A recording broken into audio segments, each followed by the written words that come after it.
Hello and welcome to achiever Sahib dear learners of IGNOU MS psychology. First year के students के लिए एक बहुत ही क्विक गाइडेंस वीडियो बना रही हूँ जिसमें मैं आपको बताने वाली हूँ कि एग्जामिनेशंस को आप अटेम्प्ट करने जा रहे हैं, पेपर आपके शुरू होने वाले हैं, तो कौन सी वो चीज़ें हैं जिनको बहुत ध्यान में रखना है। बहुत शॉर्ट में अपनी बात को कहने की कोशिश करूँगी ताकि ज़्यादा से ज़्यादा टाइम आप अपनी पढ़ाई को दे सकें।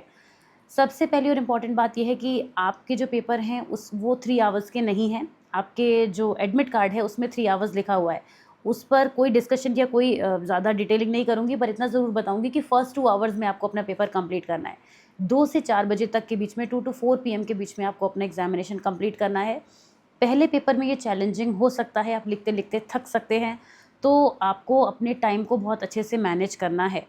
लॉन्ग आंसर्स, शॉर्ट आंसर्स और सी सेक्शन यानी एबीसी सेक्शन को कैसे डिवाइड करना है अब उसकी बात कर लेते हैं, क्योंकि जब 2 ही आवर्स हैं तो थोड़ी डिफ़िकल्टी होती है। एक छोटा-सा वीडियो का लिंक शेयर करूँगी, वो देखना बहुत ज़रूरी है आपको, क्योंकि उससे आपको आइडिया लगेगा कि आप टाइम डिवीज़न कैसे करेंगे। अभी मैं आपको बताने वाली हूँ कि आप अपनी कॉपी के पेपर्स का जो नंबर ऑफ पेजेज़ होते हैं उनका डिवीज़न कितने में करेंगे।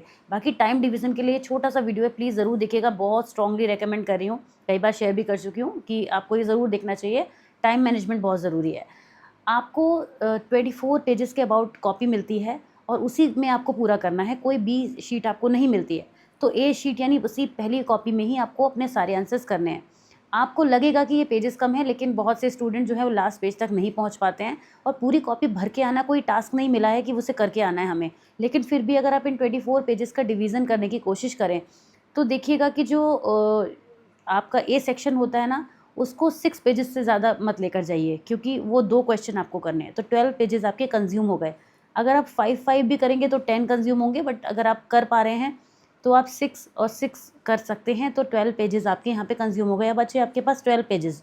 अब इसी 12 पेजेस में आपको मैक्सिमम बी सेक्शन कवर करना है, क्योंकि सी सेक्शन तो आपका एक ही पेज में आ जाएगा। राइट, अब सी सेक्शन आपका एक पेज में आ जाएगा, क्योंकि आपको उसमें सिर्फ छोटे कम वर्ड्स में ही लिखना होता है। बी सेक्शन जो है, अगर आप 2 पेज का एक आंसर लिख कर आते हैं, 2 पेज में एक आंसर लिखते हैं, तो आपको टोटल 5 क्वेश्चन करने होते हैं, तो 10 पेजेस आपके उसमें कंज्यूम हो जाते हैं।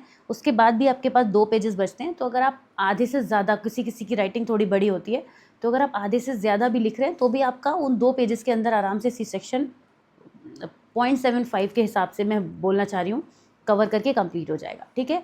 टाइम डिवीज़न की बात करें तो टाइम डिवीज़न को मैंने बहुत अच्छे से एक्सप्लेन किया है, यहाँ नहीं बताऊँगी, प्लीज़ उस लिंक को देखिएगा, आपको टाइम कवर हो जाएगा। पहले पेपर में ही थोड़ी-सी दिक्कत आपको आएगी, बाकी फिर आप हैबिचुअल हो जाएँगे और हर पेपर में कर पाएँगे। टाइम लिमिट में अपना क्वेश्चन पेपर अटेम्प्ट करने की कोशिश करिएगा, छोड़ के कुछ मत आइएगा प्लीज़। अगर आप मेरे स्टूडेंट हैं तो मेरी रिक्वेस्ट भी है आपसे, और मैं बहुत ज़्यादा एक आपको बोल भी रही हूँ ये चीज़ कि प्लीज़ कभी भी पेपर को छोड़कर मत आइएगा। एटलीस्ट आप ईज़ी नोट से पढ़ रहे हैं तो कुछ भी ऐसा नहीं होगा जो आपको ना आता हो, और इनफैक्ट आप ओवरवेल्म हो सकते हैं कि अरे मुझे सब कुछ आता है तो मैं कंप्लीट कैसे करूँ। 6 पेपर की अगर हम बात करें, जो आपका स्टैटिस्टिक्स का पेपर होता है उसमें कैलकुलेटर अलाउड होता है, तो कैलकुलेटर लेके ज़रूर जाइएगा।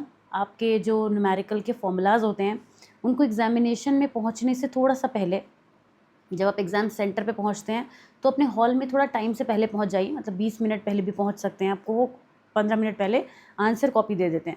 तो मैं बहुत छोटी-सी ट्रिक है स्टूडेंट्स को बताती हूँ कि आप अपने जितने भी फ़ॉर्मूलाज़ आपको याद हैं, आप लास्ट मिनट तक होता है ना, वही हम लोग स्कूटी के स्टैंड पे खड़े होकर भी फ़ॉर्मूलाज़ ही रिवाइज़ कर रहे होते हैं। तो जल्दी से जाके अपने जो भी माइंड में आपके फ़ॉर्मूलाज़ भरे हैं उनको फटाफट से पेंसिल से कॉपी के बैक लास्ट पेज पे लिख लीजिए। कोई ऐसे आपसे ये नहीं कहता है कि आप चीटिंग कर रहे हैं या कुछ कर रहे हैं, ऐसा कुछ भी नहीं होता है। क्योंकि आप उसमें फ़ॉर्मूलाज़ लिख रहे होते हैं, आपको क्वेश्चन पेपर मिला नहीं होता है। क्वेश्चन पेपर मिलने के बाद हम देखते हैं या तो पेपर बहुत अच्छा होता है या बिल्कुल बुरा होता है, हमें कुछ समझ नहीं आता है, या फिर हम देख के घबरा भी जाते हैं। कई बार स्टूडेंट्स होते हैं न्यूमेरिकल्स जिनको नहीं आते होते हैं। तो इसीलिए मेरी एडवाइस यही है कि आप जो भी फ़ॉर्मूलाज़ लर्न करके गए हैं उनको एक बार लिख लीजिए, क्योंकि पेपर देखने के बाद ना चीज़ें और मिक्स होनी शुरू हो जाती है माइंड में, तो आप भूल सकते हैं। तो उसे ध्यान में रखने के लिए बहुत ज़रूरी है कि आप अपने फ़ॉर्मूलाज़ को लिख लीजिए पेंसिल से। पेन से मत लिखिए, पेंसिल से लिख लीजिए।